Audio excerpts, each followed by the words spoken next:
अरे देखो तो, दामाद जी हमारी किरण का कितना ख्याल रखते हैं। बिल्कुल रानी बनाकर रखते हैं उसे। शादी के बाद पहली बार मायके आई किरण और उसके पति को साथ देखकर किरण की ताई और चाची आपस में बात कर रही थी। उनकी बात सुनकर किरण की आंखों में आंसू आ गए। काश आपकी बात सही होती चाची। सच में मनोज मेरा बहुत ख्याल रखते। अरे तुम्हारी आंखों में आंसू कैसे? चाची ने पूछा। कुछ नहीं चाची, आंख में मिर्च का हाथ लग गया। किरण झूठ भी ठीक से नहीं बोल पा रही थी। एक दिन रुककर किरण वापस अपने ससुराल चली गई। जो मनोज सबके सामने बहुत अच्छा मिलनसार इंसान था, वही मनोज अकेले कमरे में जाने क्या रूप ले लेता। वह किरण को बहुत परेशान करता, यहाँ तक कि अपनी बात पूरी ना होने पर उस पर हाथ भी उठा देता था। कुछ दिन बाद अचानक किरण की सहेली रीना शहर में आई हुई थी। वह उससे मिलने उसकी ससुराल गई। किरण की सास ने उसकी सहेली की आवभगत की, फिर दोनों सहेलियों को अंदर कमरे में भेज दिया। किरण तू खुश नहीं है क्या? तेरी मुस्कान तेरे दिल का साथ नहीं दे रही, क्या बात है? मुझे बता। किरण ने थोड़ा हिचकिचाते हुए उसे मनोज के व्यवहार के बारे में बता दिया। तूने घर में इस बारे में बात की? नहीं रीना, मेरी हिम्मत नहीं होती। घर के सभी लोग मनोज पर कितना भरोसा करते हैं। अगर उन्हें पता लगेगा तो टूट जाएंगे। फिर माँ ने कहा था कि ससुराल से लड़की की अर्थी ही उठती है। उन्हें बता भी दूंगी तो कोई मुझे उस घर में वापस तो आने नहीं देगा। किरण इस तरह मनोज के अत्याचार सह रही थी। कुछ दिन बाद किरण के भाई की शादी थी। किरण और मनोज शादी पर घर आए हुए थे। मायके आकर किरण थोड़ा खिल गई थी। अपनों के बीच उसे बहुत अच्छा लग रहा था। वह मनोज के पास बिल्कुल नहीं जा रही थी। रात को जब कमरे में आई तो मनोज ने आव देखा न ताव उस पर जोर जोर से चिल्लाने लगा। देख रहा हूँ, अपने घर आकर तुम शेरनी बन रही हो, मुझे इग्नोर कर रही हो।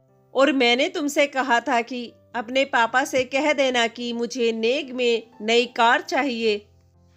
तुमने बात की या नहीं? नहीं कहूंगी मैं उनसे कुछ ऐसा। बहुत हो गया तुम्हारा। अब मैं पापा से कुछ नहीं कहूंगी।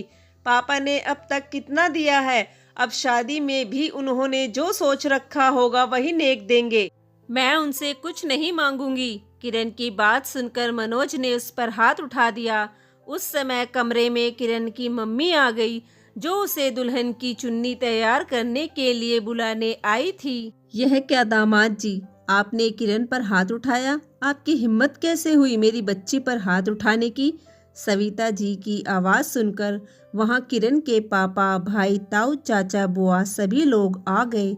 सविता जी ने किरण के पापा को मनोज की हरकत के बारे में बताया। तुम्हारी हिम्मत कैसे हुई हमारी बेटी पर हाथ उठाने की? आलोक जी ने चिल्लाते हुए अपने दामाद मनोज से कहा। किरण अपनी माँ के गले लगकर रोने लगी। आप मेरे साथ इस तरह बात नहीं कर सकते हो ससुर जी। मैं आपका दामाद हूँ। दामाद हो तो फिर दामाद की हद में रहो। ससुर जी, यह मेरी पत्नी है, मैं जो चाहे कर सकता हूँ उसके साथ। आप बीच में बोलने वाले कौन होते हो? इतना कह मनोज किरण के बाल पकड़कर खींचने की कोशिश करने लगा। हाथ मत लगाना मेरी बच्ची को, वरना हाथ तोड़ दूंगी तेरे। सविता जी गुस्से से लाल होकर बोली। मैंने तो अपनी बच्ची की चेहरे को पहले ही पढ़ लिया था कि वह ससुराल में खुश नहीं है, लेकिन आज सच्चाई का पता भी चल गया है। मैंने अपनी आंखों से देख लिया। तुमने मेरी बेटी के साथ जो भी अत्याचार किए हैं उनका गिन गिन कर बदला लूंगी। सासू माँ, शायद आप भूल रही हो कि आप अपने दामाद से बात कर रही हो। दामाद जी, आप मेरी बेटी के साथ कैसा व्यवहार कर रहे हैं? अगर आप हमारी बेटी का सम्मान नहीं कर सकते तो कौन दामाद और किसका दामाद? अब तो आप यह सोचिए कि आप अपने को कैसे बचाते हैं। निकल जाइए मेरे घर से। किरण के माँ बाप अभी जिंदा है, कोई उसे हाथ नहीं लगा सकता। अब तो पुलिस थाने में जाकर ही फैसला होगा। आप तो दहेज की मांग और घरेलू हिंसा में अंदर जाएंगे। सास की बात सुन दामाद के होश उड़ गए।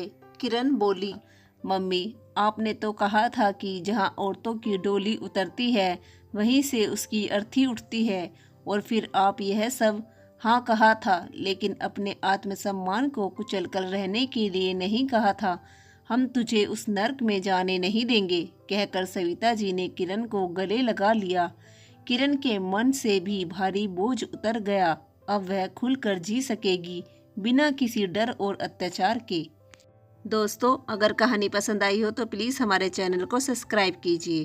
धन्यवाद।